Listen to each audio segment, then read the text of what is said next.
부산에서는 잘 안 맞는 것 같아요. 부산 분들은 뭔가 대차게 붙어서 정면 승부하는 걸 바라지 여기 있다가 다른 곳에서 여기 좀 자리 내주세요 이렇게 매달리는 그림을 좋아하시나요? 한동훈 전 대표가 윤석열이 계속 집권해서도 코스피 육전되었을 것이다 이런 말씀하셨던데 그런 상황 판단을 하시는 분의 말에 대해서 제가 일일이 답변해야 되는지 좀 의문스럽고요. 조국 정도 되는 분을 이기기 위해서는 한동훈 전 대표가 나가야 되는데 거기에는 국민 후보가 나가지 않아야 되지 않느냐 여론도 올라올 수 있는 거죠. 조국 대표와 한동훈 전 대표가 뭐 어느 지역이든 보궐선거에서 맞상대로 나설지는 모르겠습니다만 최근에 두 사람이 SNS를 통해서 신경전을 벌이는 것을 보면 가능성이 좀 없어 보이지는 않는 것 같은데요. 일단 한동훈 전 대표가 윤석열 전 대통령이 계속 집권을 했어도 주가 6천이 가능했을 거다 이런 말을 한 것을 두고 조국 대표가 계속 저격을 하고 있는 상황입니다. 오늘은 동아일보의 칼럼을 링크를 걸어서 이 칼럼을 좀 봐라 이렇게 얘기를 했고요. 한동훈 전 대표 같은 경우는 조국 대표에게 계속해서 그런 식으로 아첨을 한다고 민주당이 군산 지역에 무공천을 하지는 않을 것이다. 자꾸 호남 출마를 노리고 본인을 저격한다. 이런 식으로 해석을 내놓는 상황입니다. 최진봉 교수님, 네. 두 사람의 신경전을 보니까 뭐 어딘가에서 맞붙을 것 같기도 한데 교수님 생각은 어떠신가요? 저는 조국 대표가 부산에 출마하지 않을 가능성이 저는 개인적으로 높다고 생각을 해요. 개인적으로.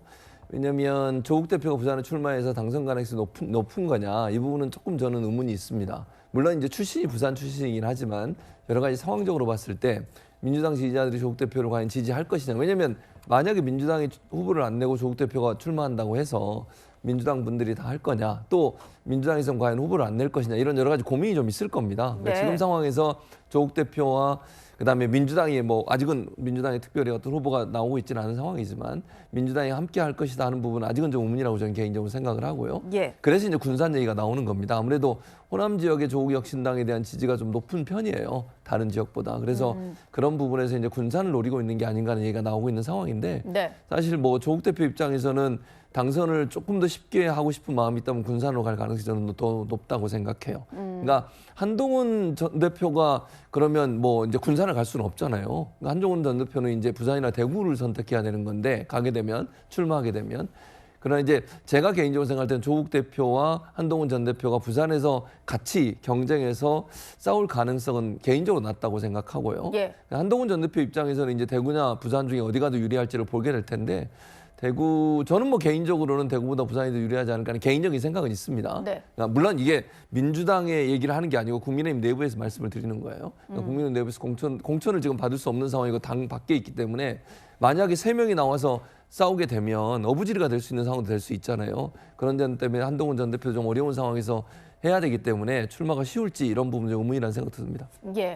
뭐 한동훈 전 대표는 계속해서 조국 대표가 민주당과의 후보 연대를 노리고 본인을 공격한다 이렇게 저격하는 상황인데 전망을 좀 들어보면 부산에서 맞붙을 가능성 좀 낮게 전망해 주긴 하셨습니다.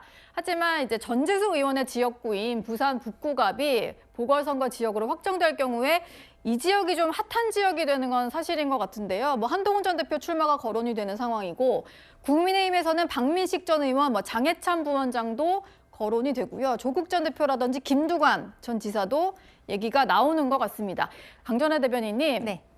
저희가 부산 얘기를 꽤 요새 많이 하고 있는데 실제로 이렇게 매치가 성사될 가능성은 얼마나 있다고 생각하세요? 일단은 조국 대표 같은 경우에는 아마 군산 쪽을 좀 생각하지 않을까 싶습니다. 왜냐하면 군산 같은 경우에는 민주당 의원의 유책 상황으로 인해서 빈자리가 난 상황이기 때문에 민주당이 당원 당규상 본인들의 잘못으로 자리가 비었을 때는 후보를 내지 않는다는 규정이 있거든요. 그래서 조국 대표와 조국혁신당에서는 계속적으로 군산의 민주당에서 후보를 내면 안 된다라고 하고 있지만 민주당에서는 구체적인 입장을 지금 밝히지를 않고 있는 상황입니다. 아까 한 전 대표와 조국 대표 간의 어떠한 설전 이런 것들을 보면은 사실상 한동훈 전 대표 같은 경우에는 최근에 뭐 대구를 가네 부산을 가네 하면서 언론에서 다루고는 있거든요. 그런데 조국 대표 같은 경우에는 현직 대표이고 지금 당의 의원들도 있습니다만 언론에서 많이 다루지를 않고 있어요. 이런 부분에서 어떻게 보면은 조 대표 입장에서는 나도 있다 이런 것들을 언론에 알리기 이기기 위한 어떠한 좀 노림수가 있어서 한 전 대표를 끌어온 것이 아닌가라는 생각도 들거든요. 네. 그런데 이렇게 지역구를 쇼핑하는 듯한 모습은 우리 유권자들, 국민들께는 저는 좀 신뢰가 아닌가 생각합니다. 본인이 그 지역구에 대해서 얼마나 진정성을 가지고 있는지에 대해서 먼저 말씀드리는 게 맞다라고 생각을 하는데 뭐 한 전 대표나 조 대표가 지금 나오고 있는 지역구들에 대해서는 그런 모습들은 좀 떨어지지 않나, 진정성이 필요하다라고 생각합니다. 예.